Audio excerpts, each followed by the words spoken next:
E sejam muito bem-vindos a mais um vídeo. E hoje vamos estar falando de um fundo imobiliário que vem impressionando todo mundo, tá ligado? Principalmente por conta da emissão que ele fez, uma emissão 476 com pipeline e basicamente pagando tudo da emissão. E uma emissão não é nada barato, tá ligado? Só que calma lá, calma lá, calma lá.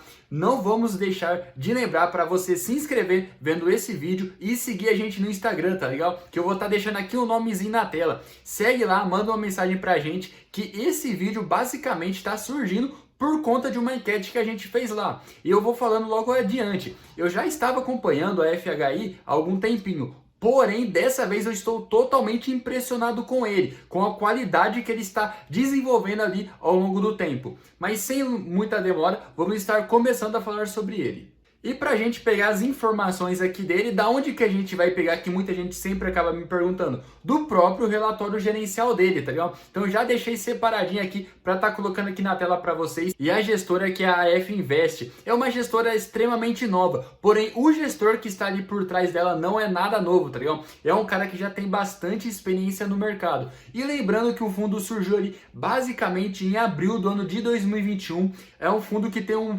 patrimônio líquido ali bem pequenininho aí, tá beirando os 200 milhões de patrimônio. Nossa, 200 milhões é pouco de patrimônio? Sim, principalmente dos vídeos que a gente está acostumado a trazer aqui para o canal, tá ligado? Então quando a gente fala sobre um IRDM, um Iridium lá, cara, a gente está falando na casa dos bilhões de reais. Agora nós vamos estar falando na casa dos milhões, tá ligado? Então você já pode ali deduzir por isso que a liquidez dele vai ser menor também e ele vai ter um risco maior. Só que calma, não vamos estar apressando, vamos estar falando um pouquinho dele aqui agora, mostrando alguns fatos super bacana ali do seu relatório gerencial. E um outro indicador muito bacana que a gente sempre acaba analisando seria o dividendo yield. A gente não olha somente o dividendo yield e eu vou te mostrar o porquê que num fundo de papel você não deve somente olhar o dividendo yield dele. O fundo entregou basicamente ali 13% nos últimos 12 meses. Lembrando que faz pouco tempo que ele completou um ano ali de operação, tá ligado?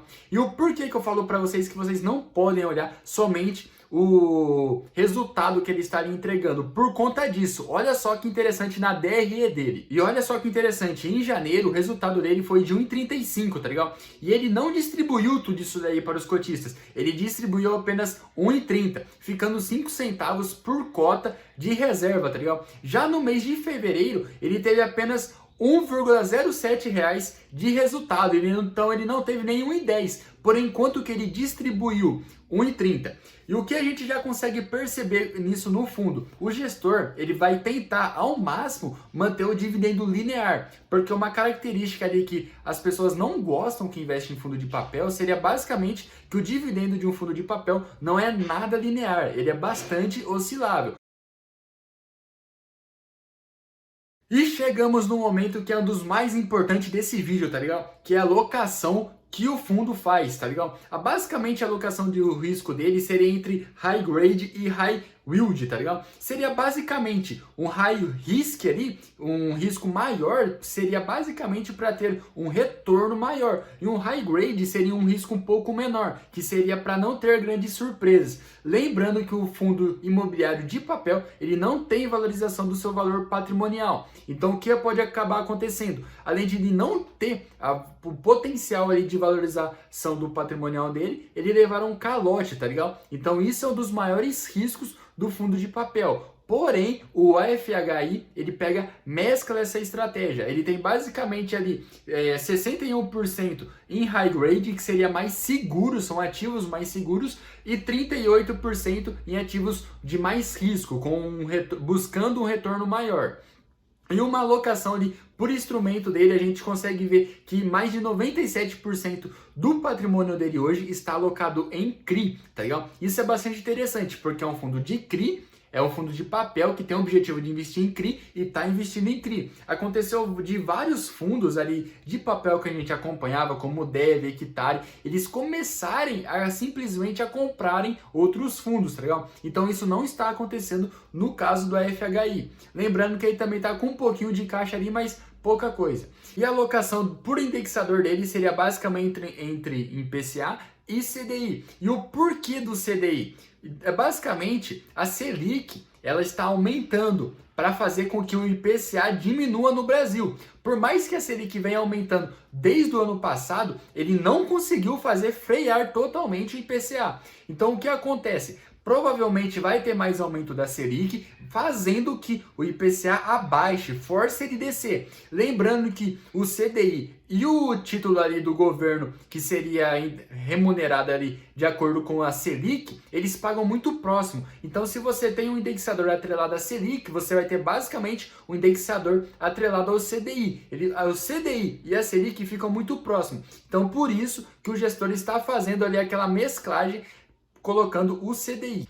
E eu peguei e separei aqui numa tabela de Excel todos os CRIs que o fundo tem em carteira, tá ligado? Lembrando que o maior FII dele, o maior CRI que ele tem em carteira hoje é o FII ali do OBA, tá ligado? Lembrando que são quase 9%. E uma outra coisa super interessante é que assim, o gestor, ele já disse, deixou bem claro que ele não pretende emitir abaixo do seu valor patrimonial. Só que o que acontece? Atualmente está muito difícil de algum fundo ser emitido, fazer qualquer tipo de emissão. Então, mesmo que ele emita ali abaixo do seu valor patrimonial, corre o risco da emissão micar, tá legal? Então, simplesmente a emissão flopar, não ter a sua captação mínima suficiente, tanto que a gestora já trouxe ali algumas artimanhas para conseguir fazer a captação ali a mercado, conseguir crescer o seu patrimônio líquido e assim ter uma diversificação um pouco maior. Um outro fato que surpreendeu todo mundo seria basicamente que o FHI na sua última emissão fez uma emissão 476 e trouxe pipeline, que uma emissão 476, quando ela é exclusiva, ela não é obrigada a trazer pipeline. Porém, o FHI surpreendeu todo mundo e trouxe, cara, fundo muito pró-cotista. Gostei muito desse tipo de atitude.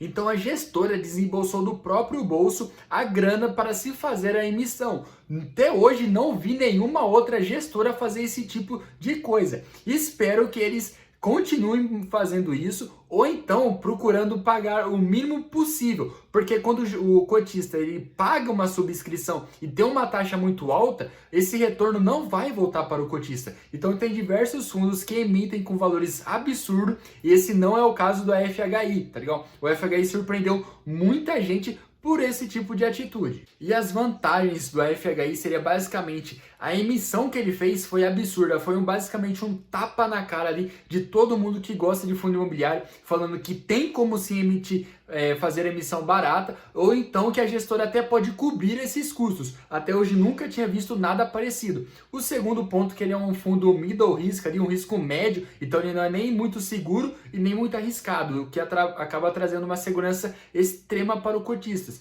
E lembrando que ele também, com todas essas atitudes que ele está trazendo, seria basicamente que ele é muito pró-cotista. Então quem está entrando nele agora provavelmente deve estar muito feliz nele. E a grande desvantagem dele é que ele é um fundo pequeno. Então, por ele ser um fundo de papel que tem um risco maior do que os de laje, ele precisa crescer, tá ligado? E o grande problema é que agora, para emitir, a gente já conseguiu ver que está extremamente difícil. Várias grandes emissões fazendo ali como Hectare e RDM não estão conseguindo nem fazer a sua própria captação mínima, tá ligado? Então é uma grande desvantagem ali do fundo.